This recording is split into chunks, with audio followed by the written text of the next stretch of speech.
Pour la première année depuis 1996, le château de Salignac est ouvert aux visites.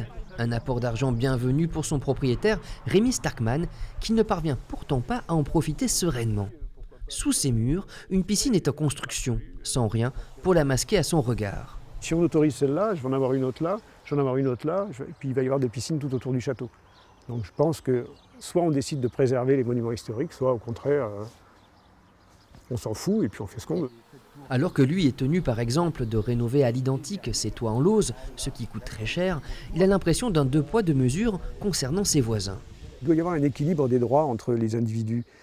Moi, je ne peux pas faire ce que je veux ici. Je suis obligé à chaque fois que je fais quelque chose de demander une autorisation.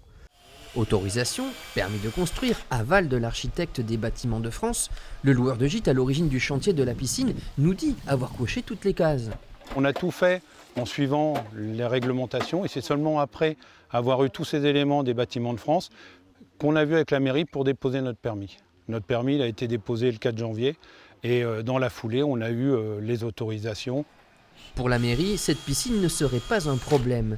Mais M. Starkman étant déterminé à ne pas laisser faire, la tension monte entre les deux voisins. Monsieur Starkman s'est permis vendredi de nous envoyer un recommandé, nous mettant en demeure d'arrêter les travaux. Donc je ne vois pas pourquoi il s'est permis de ce courrier.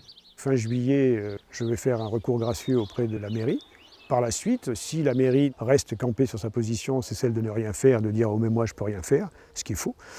À ce moment-là, je ferai un recours auprès du tribunal administratif. Le châtelain a aussi écrit au ministère de la Culture afin que son château soit retiré de l'inventaire supplémentaire des monuments historiques. Une procédure rarissime qui a peu de chances d'aboutir.